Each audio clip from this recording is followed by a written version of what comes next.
초인전. 동방의 불꽃편. 음모에서 6회. 바람 앞에 머리를 산발한 노도인은 이미 지칠 대로 지쳤다. 자신의 모든 기력을 사용하였고 노도인도 그동안 대적들과 비교할 때 결코 좋은 모습이 아니었다. 노도인은 먼저 이정에게 분신창령 위보법으로 이형환이 의 신의를 보였으나 그는 이정이 금침을 모두 다 피할 수는 없었다. 자신의 허벅지부터 한 손에 이르기까지 검은색으로 변해 있었고 누구든지 그의 손을 본다면 얼마 살지 못하는 중독 현상을 보였으며 그의 다른 팔은 네 가닥의 손가락 마디가 잘려서 엄지만 남아 있었고 그의 가슴과 어깨 등 핏물이 배어 나와서 회색 도복은 이미 붉은색 도복이 되었다. 그에게 더욱 치명적인 것은 혈발단장인 마충수가 죽어 넘어갈 때 그가 전개했던 내가중수법이 가슴을 정통으로 가격하여 노도인의 도포 속 가슴은 일부 함몰되어 이제 숨을 쉬기도 많이 불편하였다. 그야말로 지옥의 야차와 같은 몰골을 이 노도인도 하고 있었다. 이런 노도인은 상대에게 자신의 사정을 알리고 싶지 않아 천천히 말했지만 내공을 실어서 위험있게 말했다. 이제 남아있는 두 사람은 돌아가시오. 나도 이제 쉴 때가 되었소. 당신들은 나의 무공이 금서의 마공이 아니라 선도와 같은 무공이라는 것을 이미 알았을 것이오. 이제 충분하오. 오늘 누가 이 계획을 세웠는지 매우 성공적이라 생각하오. 음모자의 계획은 적중하여 난나의 처소로 돌아가 생을 마감할 것이오. 두 사람은 살아있으니 이곳 현장의 사실을 그대들이 소속되어 있는 조직에 이실직고하여 숨은 음모자를 색출하기 희망할 뿐이오. 노도인 그대는 어떤 사람입니까? 청성파의 전대 장문인 송풍검 사전수가 물었다. 난 연시세가의 무명인이요. 다만 이렇게 이야기하는 것을 이해해 주시오. 송풍검 사전수는 환마를 보고 말하였다. 환마 어떻게 하실 것이오? 당신이나 나나 이제 얼마 살지 못할 것 같은데 사생결단할 것이오. 아님. 처소로 돌아가 이 같은 의문을 후대에 약속받겠소. 난 개인적으로 이쯤 했으면 하오. 이제는 미련이 없고 나의 후대 청성파는 오늘의 음모를 조사하고 응징할 것을 기약하겠소. 이 말을 남긴 후 청성파의 전대 장문인 송풍검 사전수는 허탈하게 힘없는 모습으로 빙허인풍의 신법을 밟으며 사라져갔다. 아마 그는 내상으로 인하여 한동안 살다 죽을 것이다. 그리고 한마도 입술에서 피가 조금씩 흘러나오기 시작한다. 노도인 내 살면서 난 그 누구도 두려워 해본 적이 없소. 난 나의 주인 대종사에게도 두려움을 가져 본 적 없는 인물이오. 하지만 난 당신에게 경의를 표하고 솔직히 당신이 정말 두렵소. 난 돌아가서 당신의 무공을 생각하며 죽어갈 것이요. 그리고 나의 제자에게 당신의 무공을 이야기할 것이오. 만약 당신의 후임이 있다면 나의 제자들의 도전을 허락하시오. 물론 연시세가에는 나의 후예들이 성장할 것이고 그들도 나와 같은 임무를 수행할 것이오. 그때 말씀하시구려. 선대 연시세가의 인물이 약속하였다고. 감사하오. 난 이제 다른 사람은 몰라도 대종사의 둘째 제자의 시신을 수습해야겠소. 내 주인께 내가 마지막으로 드리는 충심이오. 소인의 간청을 허락하시겠소. 물론이요. 난 여기 있는 시신 모두를 합동하여 무덤을 만들어줄 작정 있었소. 우리의 행위와 같이 무례한 처사로 행동하지 않는 것에 감사하오.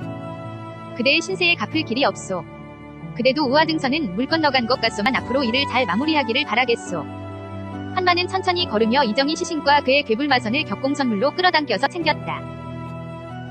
그리고 한마가 자랑하는 무풍무영풍의 신법으로 장을 호련히 떠났다. 한마가 떠난 자리 노도인은 자리에서 주저앉았다. 그리고 잠시 후 음기도식을 하며 길을 돋았으며 반시진이 지났다. 소용이 없군. 나도 이제는 세상을 등지겠어. 속히 나의 주인에게로 돌아가야 할 것 같군. 그곳에서 내 자리를 정리하고 준비해야지. 노도인은 자리에서 일어나 남아있는 시신들을 허공선물로 끌어모은다. 그리고 손에서 경기가 일어나 땅을 뒤엎는다. 시신들을 허공에서 하나둘씩 차례로 내려놓고 물기 젖은 흙더미를 덮고 기로서 단단하게 눌러주었다. 그리고 노도인은 대나 숯반대로 터벅터벅 힘없이 진한 순무가 깔린 어두움 속으로 걸어 들어갔다. 격전장은 언제 그랬냐는 듯이 세찬 비바람과 뇌성병력이 하늘을 찢으며 내리꽂는다. 푸른 초원은 개미 새끼 한 마리도 보이지 않고 빗소리와 어울리는 숲들의 아우성만이 들린다. 나무 이파리와 이파리들이 부딪히는 소리와 나무가 벼락에 맞아 부서지고 타오르는 소리가 마치 많은 사람이 달려들어 살려달라는 아우성으로 들린다. 이때 대나무 숲에서 검은 두건을 하고 온통 칠흑 같은 도복을 입은 또 하나 도인이 있었으니 그는 사람들이 묻힌 장소로 걸어나와 서서히 등장한다. 나무에 동화되어 보이지 않았던 인물이며 대나무 숲에서 귀신처럼 등장하는 모습이었다. 모든 사람이 떠난 죽음의 현장에 이 도인은 도대체 어떤 정체일까? 이 도인도 신비로운 능력을 갖추고 있었다. 빗물은 그에게 하나도 스미지 않고 오히려 일장 주위에는 빗물이 침범하지 않는 놀라운 신의를 보인다. 그 주변에는 빗물이 전혀 다가오지 않는 것이다. 모두 사라졌군. 모든 무림은 나의 계획에 의해 움직였으나 오직 저 노도인 하나를 가지고 놀지 못하였는데. 그러나 저 노도인은 이제 죽을 일만 남았군. 인생 세옹지마 아닌가? 10년 전 저 노인을 우연히 발견하지 않았으면 나의 계획에 큰 변수가 발생할 수 있었겠지. 하지만 내가 생각지 않는 변수를 나는 별로 좋아하지 않아. 오직 나의 계획으로 이 땅의 무림과 강호의 세월은 흘러가야 한다. 노인이 사라진 저 어두움 뒤편에는 무엇이 있는지 궁금하구나. 하지만 그도 다 부질없겠지. 이제 무림 사대의 세력만 충돌시키며 이 노름판의 귀결이 어떻게 될지 지켜볼까? 흐흐흐. 그의 웃음소리는 매우 음흉한 외침이었다. 밤하늘 외성 병력을 아랑곳하지 않는 그의 웃음은 너무도 괴기스럽기 짝이 없었다. 그의 웃음의 현장에는 격전의 장소이기보다는 괴기스러운 현장처럼 느껴지고 있었으니 그는 외성 병력과 함께 어풍비행의 경신법으로 빛처럼 대나무 숲으로 또 사라져갔다. 얼마 후 노도인이 허공에서 사라진 어두운 하늘에 벼락이 여전히 치고 비는 더욱더 세차게 내리게 되었다.